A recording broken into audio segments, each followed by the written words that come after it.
आरहान, ये जो आपकी भाभी है ना, मुझे मुन्ना नहीं पकड़ाती, कहती है तुम गिरा दोगी। मेरा बच्चा, रेहाना ने आंसू साफ करते हुए कहा था। आरहान पहले ही दिल जलाए बैठा था। कनखियों से रेहाना की तरफ देखा जिसमें हद दर्जा बचपना था। अभी भी 2 चुटिया बनाए हाथ में अपना रैबिट पकड़े बच्चों की तरह बात कर रही थी। आरहान को वैसे भी अपने वालिद पर गुस्सा था, जिन्होंने 15 साला छोटी लड़की से उसका निकाह पढ़वाकर उसे इम्तिहान में डाल दिया था।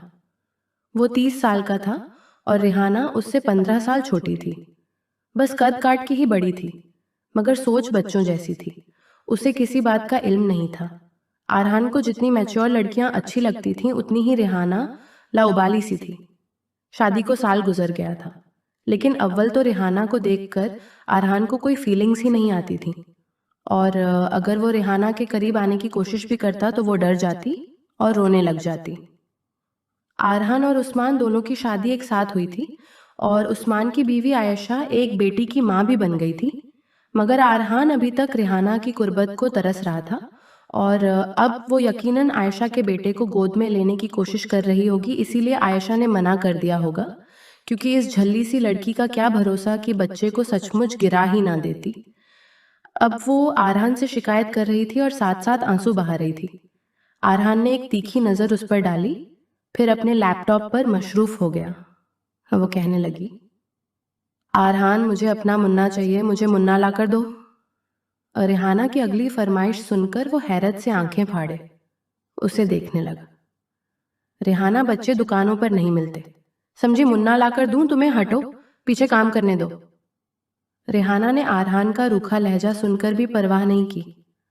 आरहान, मुझे नहीं पता, मुझे अपना मुन्ना चाहिए तो बस चाहिए, मेरे साथ हॉस्पिटल चलो। आयशा भाभी भी वहीं से मुन्ना लाई है, मुझे भी लाके दो। आरहान ने लैपटॉप बंद किया। अब उस बेवकूफ लड़की को कैसे समझाता कि हॉस्पिटल में बच्चे बिकते नहीं हैं। कहने लगा, मुन्ना चाहिए तुम्हें? आरहान ने उसके हसीन चेहरे की तरफ वारफ्तगी से देखते हुए पूछा। हाँ चाहिए, बल्कि 2 चाहिए। फिर मैं भी आयशा भाभी को अपना मुन्ना नहीं दूंगी, वो तुनटक कर बोली। आरहान उसकी नासमझी पर मुस्कुराकर रह गया। 2 मुन्ने चाहिए, मेरी बुलबुल को बड़ी लगावत दिखाते हुए उसने कहा था। हाँ दो, उसने 2 उंगलियां दिखाते हुए कहा। पता है, मुन्ना लेने के लिए बहुत कुछ सहना पड़ता है, इतनी आसानी से मुन्ने नहीं मिलते। सह लोगी? आरहान ने धीरे से उसके कान के करीब आकर मखमूर लहजे से पूछा। हाँ, मैं सब कुछ कर लूंगी, बस मुझे मुन्ना चाहिए तो चाहिए। आरहान ने कहा, चीखोगी तो नहीं? वो कहने लगी। मैं क्यों चीखूंगी? रेहाना अभी भी ना पहनती, रोना धोना तो नहीं मचाओगी? वो कहने लगी। नहीं, मैं खुश हो जाऊंगी, मेरे पास अपने मुन्ने होंगे। रेहाना की आंखों में नन्हा मुन्ना सा वजूद था। देखो, दर्द होता है, बस थोड़ा सा दर्द, और फिर पक्का तुम्हें अपना मुन्ना मिल जाएगा। आरहान की बात पर वो खुश हो गई थी। ठीक है, मैं आंखें बंद करके सह लूंगी। जब रेहाना को बच्चे के लिए इतना बेचैन देखा तो आरहान ने दिल ही दिल में शुक्र किया था। कहने लगा, अच्छा आओ मेरे साथ, आज मैं तुम्हें मुन्ना जरूर दूंगा। अपना लैपटॉप वो एक तरफ रख चुका था। उस रात का तो उसे कब से इंतजार था। उसे अलमारी के पास ले गया, उसको एक नई नाइटी निकाल कर दी। कहने लगा कि जाओ इसे पहन कर आओ। फिर उसके हाथ से रैबिट पकड़कर एक तरफ रख दिया। उसने नाइटी देखी तो कहने लगी, क्या इसे पहनने से मुन्ना मिल जाता है? रेहाना ने मासूमियत से पूछा। आरहान उसके बेतुके सवालों से तपा हुआ था।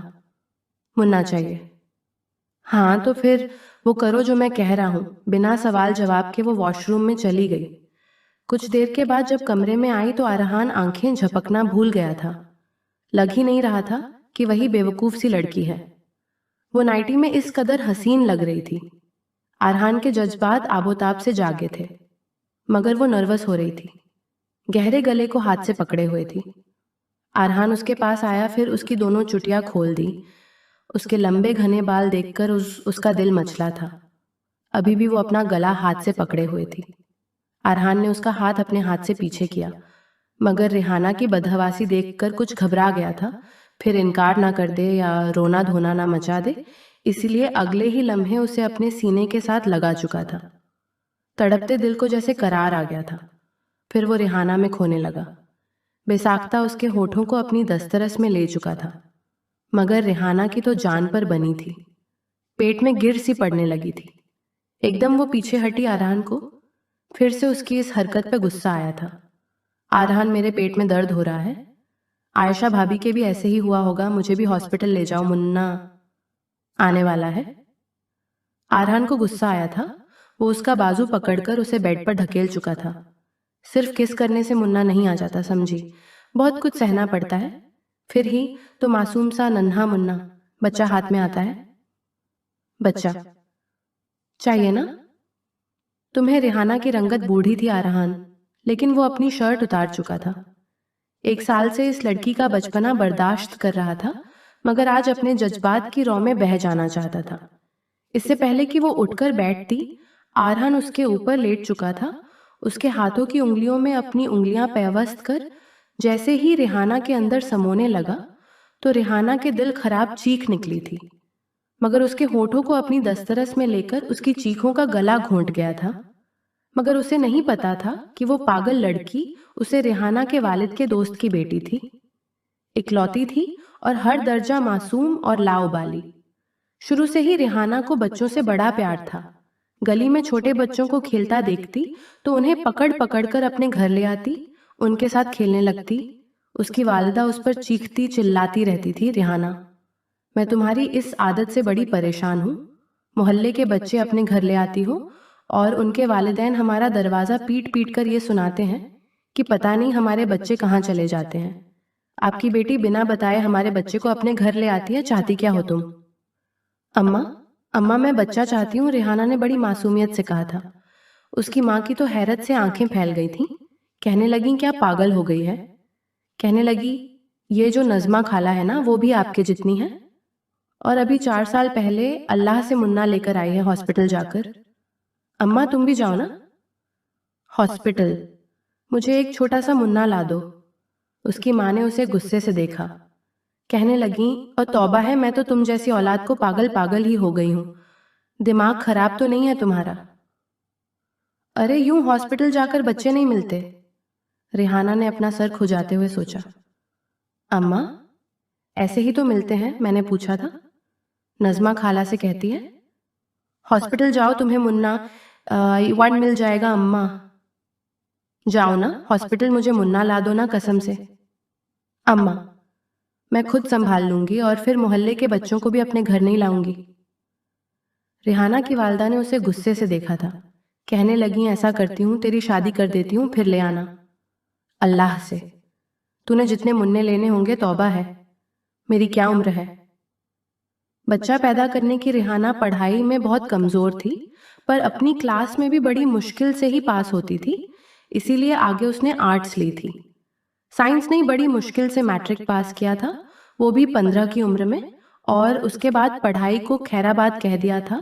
उसके कमरे में बहुत सारे खिलौने थे, रैबिट बियर डॉल। उसके वालिद फैसल साहब दुबई में काम करते थे।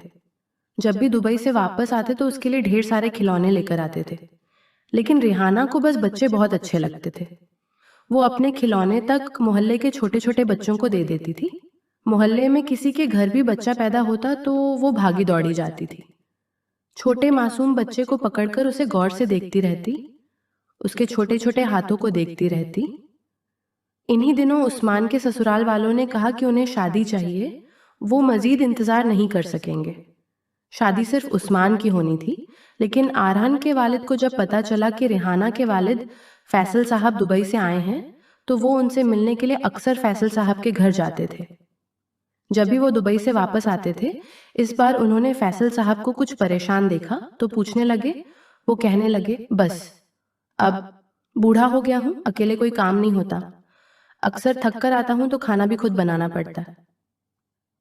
सोच रहा हूँ बीवी को साथ ले जाऊं, लेकिन मसला बेटी का है और जिस कंपनी में काम करता हूँ वहां बीवी को तो लाने की इजाजत है, लेकिन बच्चों को नहीं, वरना मैं रेहाना को भी ले जाता।